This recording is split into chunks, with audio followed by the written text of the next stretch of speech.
Hello， 各位好，我是 Revision Lab 修整手的阿修，欢迎来到我的频道。如果你是第一次看我们影片，记得先点击下方订阅按钮，再打开旁边小铃铛，这样每次有新影片你都会第一时间收到通知。也帮我按个赞，让 YouTube 知道你喜欢这种类型的内容，谢谢大家。我们现在正式开始。好，我们今天来聊一个超级反直觉的话题——现代战争。大家平常看新闻、看电影，是不是都有一个根深蒂固的印象，就是在21世纪，一个国家只要钱够多、军队够猛、科技够先进，打赢一场仗，那应该是理所当然的事，对吧？但现实，完全不是这样。你看看美国，过去20年在阿富汗花了超过2兆美金，派了几十万大军，装备领先对手好几个世代。那结果呢？大家都知道，最后的结局可以说是非常狼狈的收场。这到底是为什么？是哪里出了问题？难道我们对战争的理解从根本上就错了吗？今天这个分析，我们就要从数据的角度来彻底颠覆你对战争的所有想象。OK， 我们先不要讲太多理论，直接来看一个吓死人的数据。这张图是美国在阿富汗推行的一个援助计划的结果。这个计划砸了5亿美金。目的很单纯嘛，帮助地方连结中央政府，稳定局势，减少塔利班的影响力。听起来超级合理的吧？钱花下去，帮他们发展，民心自然就归顺了。但你看图表，比较高的长条是有拿到援助的地区，旁边比较短的是没有的。结果呢，拿到5亿美金援助的地区，暴力事件的发生率竟然比没有援助的地区还要高，而且不是1年哦，是每一年都更高。这完全不合逻辑啊！钱花下去的，怎么情况还更糟？难道钱反而成了火药库吗？这就是今天我们要解开的核心谜题。在战争中，我们以为有用的方法，可能不但没有用，甚至还会有反效果。为了彻底搞懂这件事，我们今天的内容会分成这几个部分来拆解。我们会先从一个你绝对想不到的角度切入，看看恐怖组织的内部管理到底有多像我们一般公司。接着，我们会透过一个真实的故事去理解平民百姓在战争中的心理战，然后我们会分析为什么赢了每一场小战斗，最后却会输掉整场战争，这真的超关键。最后，我们会看一个成功案例，并总结出我们能学到的教训。好，我们继续看下去。好，第一个重点来了，要了解你的敌人，有时候最好的方法不是看他有多凶残、多可怕，而是去看他的报账单写得多烂。普林斯顿大学的夏皮罗教授就做了一件超酷的事，他去分析美军在反恐行动中缴获的大量盖达组织内部文件，结果发现了惊人的秘密。这些文件本来是用来追踪恐怖分子的，但教授把它们重新利用了，变成了解恐怖组织弱点的宝库。这个重新利用的概念，就是我们今天第一个关键词，真的非常聪明。你很难想象吧？这句话竟然是盖达组织的2号人物，也就是宾拉登的副手扎瓦希里说的。他根本就是个控制狂主管哦。在一封被美军缴获的信件里，他洋洋洒洒写了11点，痛骂也门一个分部的费用报告写得有多烂。真的就是那种你老板会在你耳边碎碎念的口气。你这发票品项不对，你这个单据没有签名。那个也门分部的领导大概也是个硬汉，气到直接回信说：“你要管这么细，老子不干了。”然后他就真的退出了，这是不是很荒谬？一个全球恐怖组织的头号军师，竟然在烦恼底下的人发票也没有贴好，然后还把一个重要的干部给气跑了。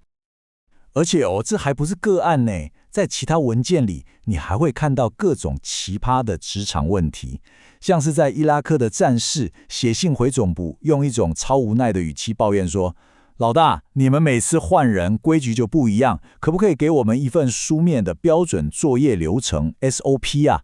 拜托 SOP 还有为了差旅费报销吵架的，甚至还有一个训练营的负责人没经过批准就帮帐篷买了冷气，结果被高层发信痛骂一顿，要求他把钱还给组织。这些事情听起来是不是跟你我每天在办公室遇到的鸟事其实没什么两样？接下来这一点超级重要哦。这些看似好笑的办公室闹剧，其实揭露了恐怖组织一个致命的矛盾。你看哦，任何组织，不管你是跨国企业还是恐怖组织，想要有效率的运作，就需要官僚体系，需要 SOP， 需要报账流程，对吧？但对于一个需要隐蔽行踪的恐怖组织来说，这些文书作业，这些 SOP， 全都会留下记录，等于是把自己的弱点、行踪、人员名单白纸黑字的交到敌人手上。所以他们陷入一个两难：要追求效率，就会牺牲安全；要追求安全，内部管理就会一团乱，甚至像刚刚那样，为了报账就把人气跑。这就是我们从数据中学到的第一个教训：敌人并非刀枪不入、无懈可击，他们也有跟我们一样的组织管理问题，而这些就是他们无法根除的阿基里斯腱。好，刚刚我们从盖达组织的内部文件看到了他们的管理弱点，但战争不只是打击敌人，更重要的是争取人心，而人心是冰冷的数据无法完全呈现的。所以接下来我们要来看第二个关键原则，你必须走进田野，去理解数据背后的人性挣扎。接下来我要讲一个非常震撼的故事，它真实的发生在菲律宾南部。你想象一下，你是一位住在菲律宾南部的父亲，某天半夜，你被屋后小巷的沙沙声吵醒，你心里一沉，你知道那很可能是叛乱分子在埋设 IOD， 也就是土制的简易爆炸装置，准备隔天早上伏击政府军的巡逻队。这时候你该怎么办？你内心开始天人交战。首先，你其实不太喜欢政府，他们腐败，士兵态度又差，根本没把你们当自己人。但另一方面，上个月政府才刚派人送了一批新的课桌椅到你女儿的学校，你女儿现在终于不用坐在地上上课了。这个小小的善意在你心中留下了一点分量，然后你开始计算风险。如果我现在打电话举报，被邻居听到，叛军可能会来杀了我，女儿会变孤儿。但不举报，明天巡逻队经过这里，一旦发生枪战，我太太正在窗边做早餐，孩子们也都在家，他们很可能会被流弹泼起。这是一个没有正确答案的选择题，对吧？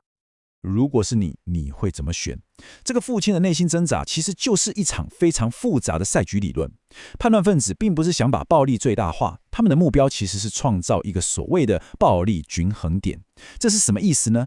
意思就是他们要制造的风险必须刚刚好，让这位父亲觉得举报的风险被报复跟不举报的风险被波及差不多，所以他最后可能就选择多一事不如少一事，算了。但如果叛乱分子做得太过火，制造的威胁远远大于举报的风险，那这位父亲可能就会豁出去，直接打电话给政府军。你看，这一切都是精密的计算。重点来了，这个故事告诉我们什么？平民的向背往往取决于那些看似微不足道的小事。这张图表完美印证了这一点。这是来自伊拉克的数据，它比较了两种援助计划的效果，一种是盖发电厂、修路这种大型基础建设，另一种呢，则是像送课桌椅这种小规模、跟当地社群直接相关的援助。结果非常明显，大型援助对减少暴力几乎没有帮助，甚至还会增加冲突。但那些真正能让当地人有感的小型援助，却能显著地降低暴力事件。为什么？因为大型计划的钱很容易在层层转包中被贪污掉，而且当地人根本无感。